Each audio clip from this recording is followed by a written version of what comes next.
आज हम लोग एक नए सब्जेक्ट के ऊपर चलते हैं जिसको हम लोग कहते हैं पारासाइटोलॉजी। और इस पारासाइटोलॉजी के अंदर हम लोग क्या क्या चीज पढ़ेंगे उसके बारे में देखेंगे। पारासाइट क्या होते हैं, पारासाइटोलॉजी का डेफिनेशन क्या होता है, होस्ट क्या होता है, मेडिकल पारासाइटोलॉजी के कितने टाइप होते हैं, पारासाइट के कितने टाइप होते हैं, क्लास क्या होता है, फाइलम क्या होता है, इन सब चीज के बारे में हम लोग देखेंगे। तो चलिए सबसे पहले हम लोग एक पारासाइट का डेफिनेशन देखते हैं, पारासाइट कहते किसको है। सो पारासाइट जो है बेसिकली एक ऐसा ऑर्गेनिज्म को कहते हैं जो दूसरे ऑर्गेनिज्म के ऊपर डिपेंड हो, दूसरे के ऊपर डिपेंड रहता है, वो खुद कुछ नहीं कर सकता है दूसरे से। जैसे आप पारासाइट में अगर आप समझ सकते हैं, एक छोटा सा बच्चा का जन्म होता है, वो अपने मन के ऊपर निर्भर रहता है किसी के लिए, इन्वेस्टमेंट के लिए, सेल्टर के लिए। ठीक उसी तरह से एक पारासाइट भी जो है दूसरे ऑर्गेनिज्म के ऊपर निर्भर रहता है, किसके लिए, किसी के लिए, अपना इन्वेस्टमेंट के लिए, अपना सेल्टर के लिए। जैसे छोटा बच्चा और वो अपने मदर से ही अपना न्यूट्रिशमेंट लेगा, न्यूट्रिशन लेता है, रहता है मदर के साथ। तो ठीक उसी तरह से ये भी एक ऐसा ऑर्गेनिज्म जो दूसरे ऑर्गेनिज्म के ऊपर डिपेंड करता है, दूसरे ऑर्गेनिज्म से लेता है न्यूट्रिशमेंट एंड सेल्टर, उसको हम लोग क्या कहते हैं, पारासाइट कहते हैं। जैसा कि आप लोग पारासाइट का एग्जाम्पल जानते होंगे, जैसा कि आप लोग जानते भी होंगे पारासाइट के बारे में कि parasite roundworm, tapeworm, hookworm, and amoeba, histolytica, तो ये सब जो है पारासाइट के नाम से। अब आगे हम लोग देखते हैं कि पारासाइटोलॉजी किसे कहते हैं। सो पारासाइटोलॉजी का मतलब होता है कि स्टडी ऑफ पारासाइटोलॉजी किसे कहते हैं, पारासाइकोलॉजी किसे कहते हैं। सो बेसिकली पारासाइकोलॉजी का मतलब होता है कि जब आप साइंटिफिक स्टडी करते हैं, साइंटिफिक स्टडी करते हैं पारासाइट के बारे में, पारासिटिक डिजीज के बारे में, उसके इफेक्ट के बारे में, पारासाइटिक इफेक्ट के बारे में, कि उस पारासाइट से कौन कौन से डिजीज होते हैं, किस तरीके से डिजीज होते हैं, उसको हम लोग क्या कहते हैं, पारासाइकोलॉजी कहते हैं। इसको study of parasite, parasite and parasitic disease and parasitic disease known as parasitology। इसी को हम लोग क्या कहते हैं, पारासाइटोलॉजी कहते हैं। या फिर आप ये भी कह सकते हैं कि स्टडी एंड इट्स इफेक्ट, इसके क्या इफेक्ट पड़ते हैं पोस्ट के ऊपर, उसी को हम लोग क्या कहते हैं, पारासाइकोलॉजी कहते हैं। आगे हम देखते हैं कि मेडिकल पारासाइकोलॉजी, मेडिकल पारासाइकोलॉजी के कितने टाइप होते हैं, या हम लोग जो मेडिकल पारासाइकोलॉजी के बारे में पढ़ेंगे उसको कितने भाग में डिवाइड किया गया है। पूरी मेडिकल पारासाइकोलॉजी को जो डिजीज प्रोड्यूस करते हैं किस ह्यूमन बीइंग में, मैन में, उन सारे पारासाइट को हम लोग मात्र 3 भाग में डिवाइड करते हैं, 3 ग्रुप में डिवाइड करते हैं। जिसमें पहला हम लोग कहते हैं प्रोटोजोलॉजी, दूसरे को कहते हैं हेल्मिथोलॉजी, और तीसरे को कहते हैं एंटीमोलॉजी। ये 3 ग्रुप है पारासाइट के। आइए हम लोग देखते हैं वन बाय वन करके। सो पहले को हम लोग क्या कहते हैं, प्रोटोजोलॉजी, प्रोटोजोलॉजी, प्रोटोजोलॉजी। और इस प्रोटोजोलॉजी के अंदर हम लोग स्टडी करते हैं किसके बारे में, पूरे के पूरे जितने प्रोटोजोआ है पारासाइट के, जो प्रोटोजोआ है उसके बारे में हम लोग स्टडी करते हैं। इसमें हम लोग किसका स्टडी करते हैं, study of protozoa, study of protozoa. इसको हम लोग क्या करेंगे, प्रोटोजोआ के बारे में स्टडी करते हैं। इसको हम लोग क्या करते हैं, प्रोटोजोआ के बारे में स्टडी करेंगे, इसको हम लोग कहते हैं प्रोटोजोलॉजी। दूसरा जो ग्रुप आता है जिसको हम लोग कहते हैं हेल्मिथोलॉजी।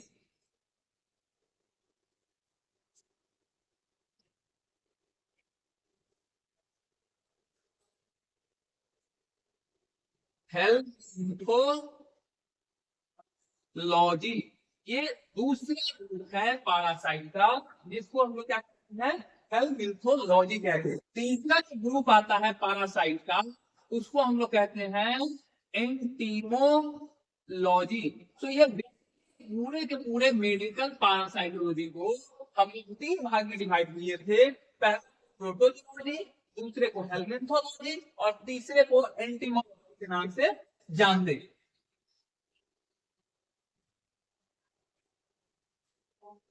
ये हमारा तीन ग्रुप का पैरासाइट हो गया। अब हम लोग प्रोटोजोलॉजी के अंदर क्या पढ़ते हैं, तो हम प्रोटोजोलॉजी के अंदर प्रोटोजोआ के बारे में पढ़ेंगे। हेल्मिंथोलॉजी के अंदर हम लोग पूरे के पूरे हेल्मिंथ्स के बारे में पढ़ते हैं। किसके बारे में पढ़ते हैं, हेल्मिंथ्स के बारे में पढ़ते हैं। हेल्मिंथ्स के बारे में पढ़ेंगे। और एंटीमोलॉजी के अंदर हम ऑर्थोपोडा के बारे में पढ़ते हैं। ऑर्थोपोडा के बारे में पढ़ते हैं। तो ये हमारा मेडिकल पैरासाइटोलॉजी का डिवीजन था, या पूरे पूरे मेडिकल पैरासाइटोलॉजी को हमने तीन भाग में डिवाइड किया। अब हम लोग मेडिकल पैरासाइटोलॉजी के बारे में देख चुके हैं कि कितने तरह के होते हैं, और अब हम लोग पैरासाइट के बारे में देखेंगे कि पैरासाइट कितने तरह के होते हैं। तो जिस तरह से मेडिकल पैरासाइटोलॉजी को हमने तीन भाग में डिवाइड किया था, ठीक उसी तरह से पैरासाइट पूरे के पूरे पैरासाइट को हम लोग तीन भाग में डिवाइड करेंगे, अकॉर्डिंग टू नेचर, कि कितना डैमेज करता है अपने होस्ट को, अपने होस्ट से।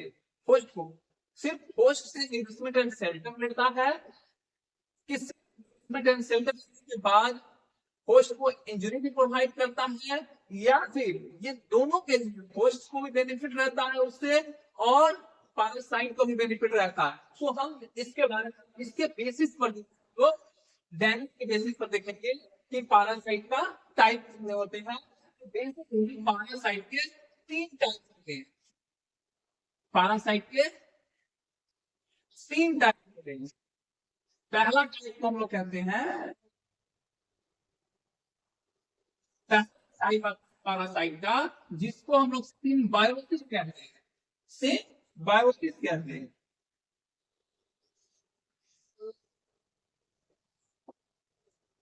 सिम्बायोसिस कहते हैं। पहला जो टाइप आता है पैरासाइट का, उसको हम लोग क्या कहते हैं, सिम्बायोसिस टाइप का पैरासाइट कहते हैं, जो डिपेंड रहता है दोनों, both are depend to each other. दूसरा जो ग्रुप का पैरासाइट आता है, उसको हम लोग कहते हैं comet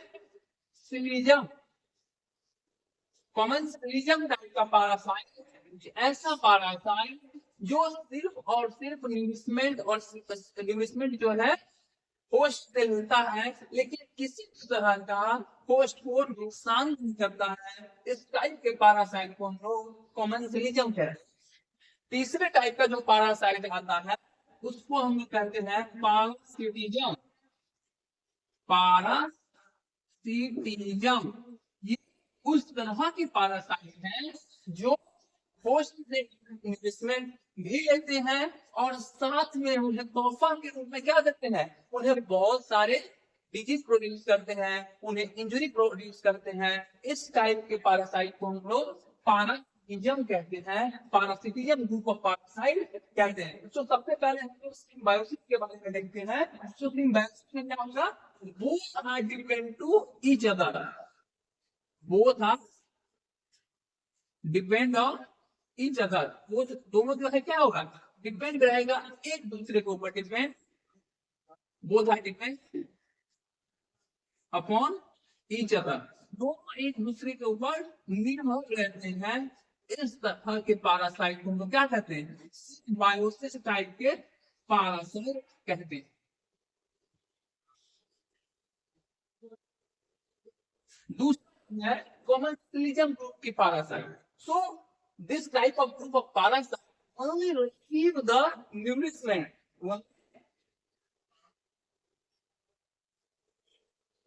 one receive the nourishment, only receive the nourishment but not produce, but not produce each type of but not produce any type of injury to the host. Type of injury to the host, जो host है जहां ये रहता है, इस घर में रहता है, जिससे ये म्यूनिसिपल एंड सेंट हो रहा था, उसको किसी तरह का नुकसान नहीं करता है। इस तरह के पैरासाइट को क्या कहते हैं? कॉमन कहते हैं, कॉमन ग्रुप ऑफ पैरासाइट कहते हैं। तीसरा ग्रुप आता है पैरासाइट का, उसको हम लोग पैरासिटिक कहते हैं, और इस के पैरासाइट जो प्रोड्यूस करते हैं into the host. So receive nourishment and shelter, receive nourishment and shelter,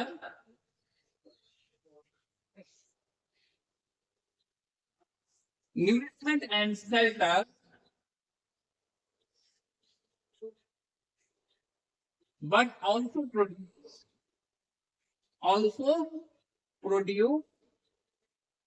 injury to the host, injury to the host. जो भी होस्ट है उसे ये क्या करेगा? इंजरी प्रोड्यूस करेगा। सो अगर आपसे कोई कॉमन सिटिजन और पैरासिटिजम में डिफरेंस पूछे तो एक डिफरेंस जो है कि पैरासिटिजम में इंजरी प्रोड्यूस करेगा, इंजरी प्रोड्यूस करेगा किसको? होस्ट को। और कॉमन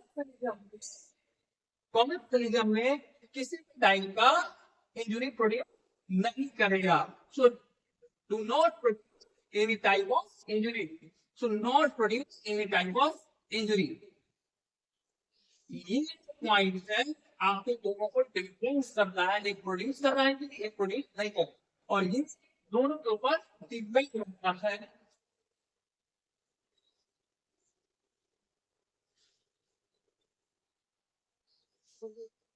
ये हमारा टाइप ऑफ पैरासाइट। अब आगे हम लोग देखते हैं कि कैसे हम स्टडी करते हैं एक पैरासाइट के बारे में।